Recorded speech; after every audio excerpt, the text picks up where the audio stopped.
Hello, and welcome to our second episode for the UPCAT lecture series for the science subject. Just to help you prepare, for the upcoming UPCAT. So ganun pa rin, we will have 5 questions and we will try to answer them one by one.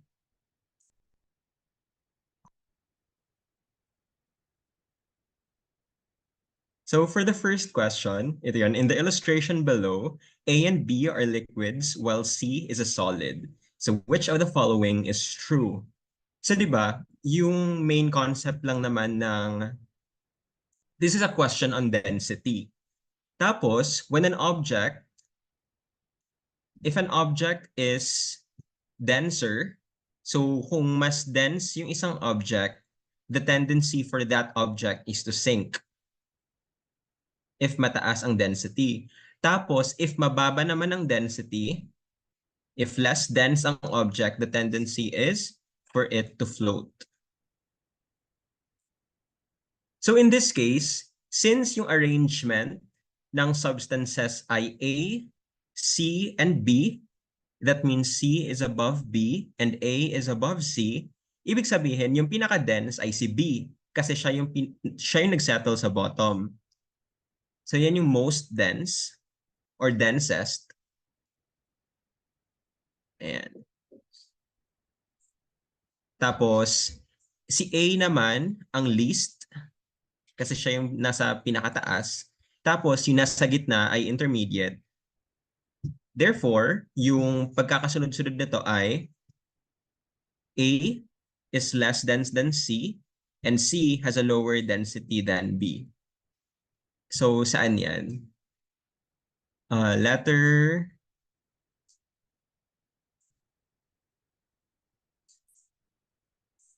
mali na yung A kasi sabi ng A, C is denser than both A and B. Mali yan. Then for B, C is less than B. So less dense daw si C compared kay B but denser than A. So letter B yung correct answer.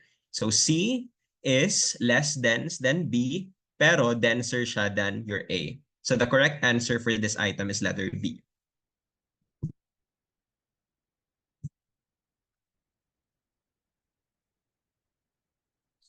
Let's proceed to the next question. In the diagram, assume that each container contain equal volumes of water. So in what container is the pressure at the bottom greatest? In this case, yung need nyo lang actually tandaan na pressure is force applied over a certain area. So that's the formula of your pressure. Therefore, as the area increases, so pag tumataas ang area mo, di ba that's in your denominator, si A nasa denominator. So pag tumataas si A, meaning your pressure also decreases. Kasi nga, if tumataas si A, yung denominator mo tumataas din. And as your denominator increases, the value of your P decreases. In this question, yung gusto lang itanong ay, asan daw greatest ang pressure? So titignan lang natin kung asan ba dito ang may area na parang pinaka-narrow yung area na covered. Kasi yan yung magkakaroon ng greatest pressure. Kasi 'di ba, we're trying to maximize the value of P and we can only maximize the value of P if we can minimize A. And based on optical observation or observation sa mga drawings, it is most probable na ang pinakamaliit na area na covered is si letter A. And si letter A. Kaya,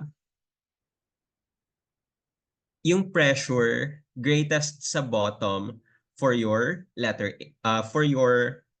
diagram A.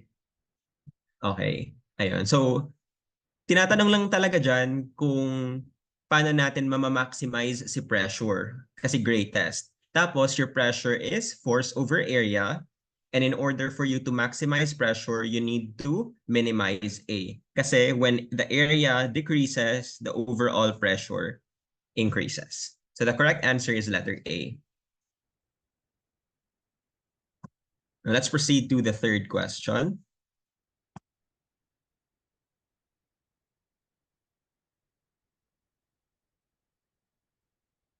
And at which point on the door will you apply the greatest force to close it? So kung titingnan mo yung door, this actually resembles a familiar simple machine, which is your lever. Tapos,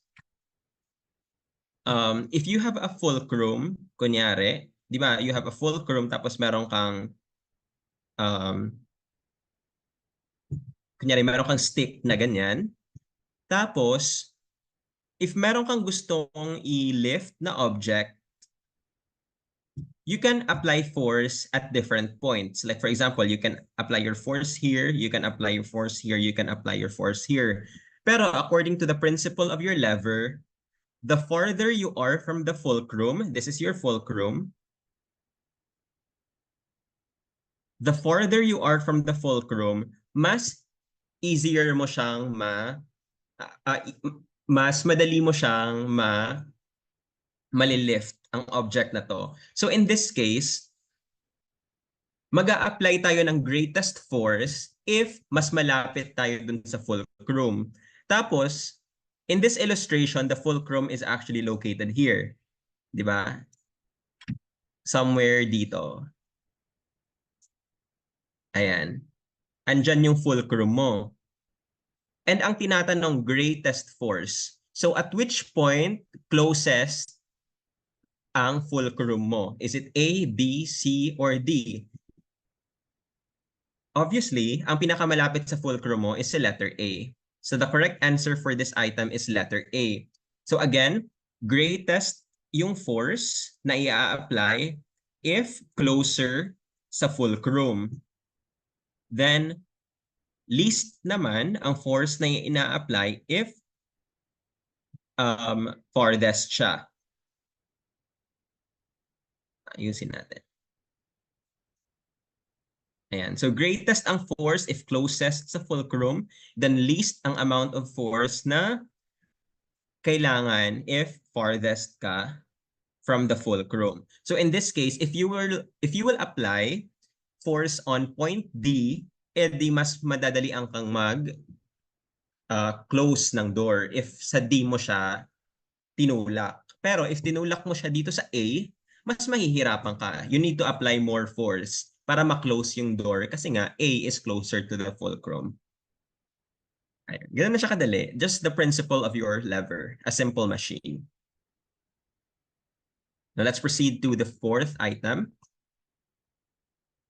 Ayan. So the question is, the sexually transmitted disease, gonorrhea, is becoming difficult to treat because the causative bacteria are evolving resistance to antibiotics. Mag-highlight lang tayo ng mga important terms dito. So meron ka daw sexually transmitted disease, which is gonorrhea. It's becoming difficult to treat because the causative bacteria are evolving resistance. So that's the keyword. It's evolving resistance to antibiotics. So we're developing antibiotic resistance. So for example, in Hawaii, between 1997 and 1999, resistance to fluoroquinolones increased from 1.4% to 9.5%. Scientists attribute this to natural selection. So what does natural selection mean in this context? Pag sinabi nating natural selection, yan yung selective pressure kung saan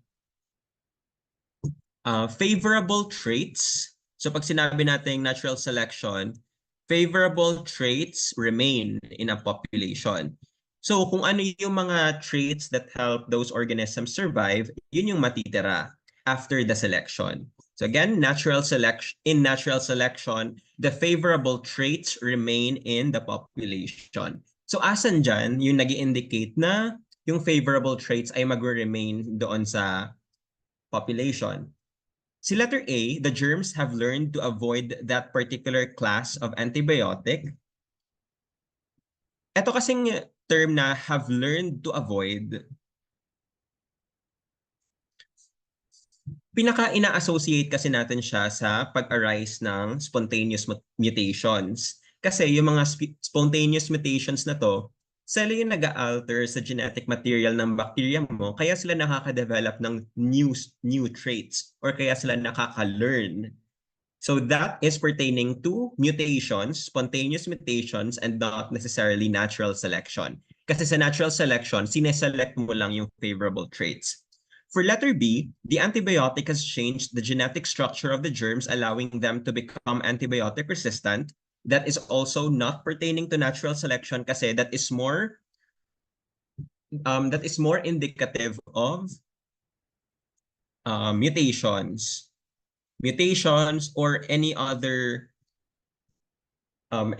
factors na nakaka-alter doon sa genetic material ng bacteria mo. For example, that may also arise through recombination. So pag sinabing recombination, the bacteria has acquired a genetic material from a different bacterial species. So kung yung bacterial species na yon na pinagkuhanan niya ay mayroon ding resistance to antibiotics tas na-transfer sa kanya, so yung bacteria ang pinag-transferan mo ay magkakaroon na rin ng resistant trait na yon. Pero that is still not natural selection kasi nga natural selection is just the selection of favorable traits. For letter C, the germs changed their genetic code in order to avoid problems with the antibiotic. Again, that is more indicative of mutations or recombination or basically anything na nakaka-alter doon sa genetic structure mo. For letter D, the antibiotic created an environment in which germs harboring antibiotic resistance genes could flourish. So that is the correct answer. Bakit? Ito yung dahilan kung bakit it should be a common knowledge na antibiotics should be used only as a last resort or hindi ka gumamit ng antibiotics dapat pag hindi naman kailangan. Kasi, for example, you have 10 bacteria.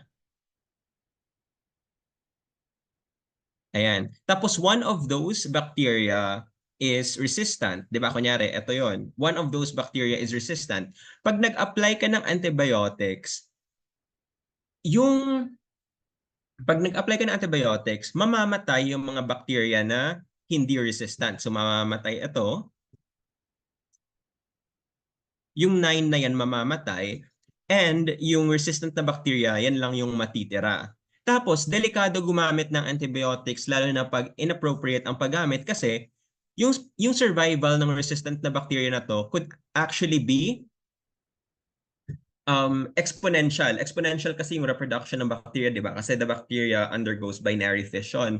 So that resistant bacteria actually divides into two, tapos yung dalawang daughter cells niya will then become resistant din. And yung mga daughter cells niya magkakaroon ulit ng new daughter cells and lahat sila ay resistant. Ibig sabihin, by using the antibiotics, you're actually creating the environment kung saan yung mga bacteria na may resistant gene, sila yung mas nagfa-flourish or mas ang tawag dito, mas nagpo-propagate yung mga bacteria mo pag ginamitan mo ng antibiotics kasi nga namamatay yung other bacteria na wala yung resistant trait na yon. So again, this is an example of natural selection kasi nasa-select natin ang mga bacteria na may favorable trait. And in this case, yung favorable trait is antibiotic resistance, which means na yung mga bacteria na may antibiotic resistance genes, sila lang ang magsa-survive. So the correct answer for this item is letter D. Now let's proceed to the last question.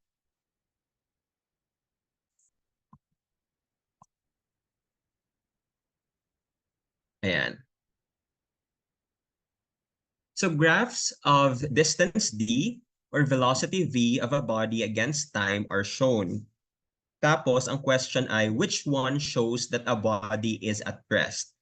Pag sinabi nating at rest, meaning the object is not moving or the body is not moving.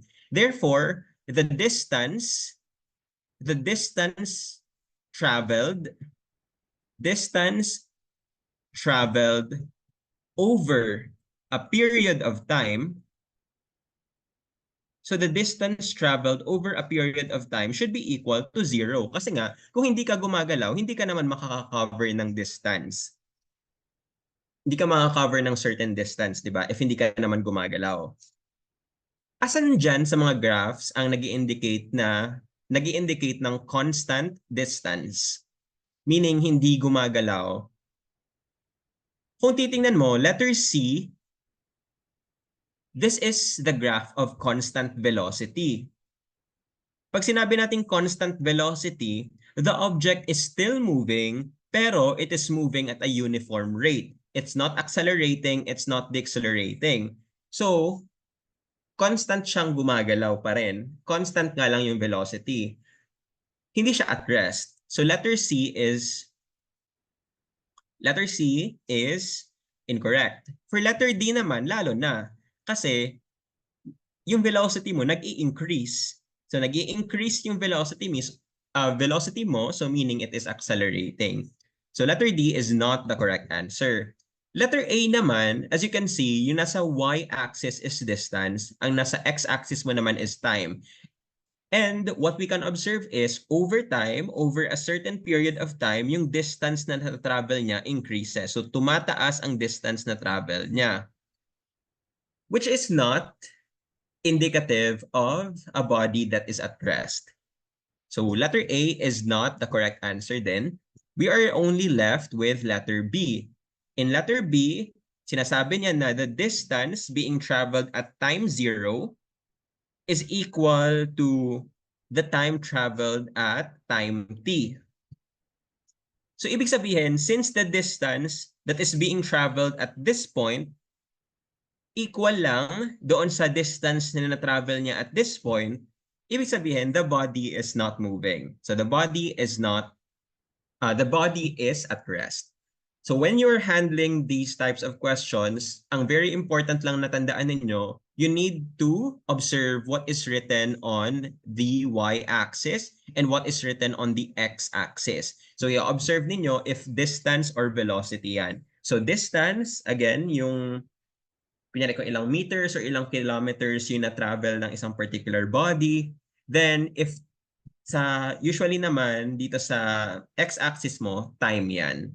And pag horizontal line siya, meaning constant, if pag ganyan, yung line mo, that means increasing, kasi di ba pataas siya, then ang opposite naman nito ay yung paliit, so meaning decreasing. So, dapat i-familiarize nyo yung self nyo with these motion graphs kasi pagbabalik-balik ta rin yan during the exam. Okay, so yun lang yung questions natin for today and see you on our next episode.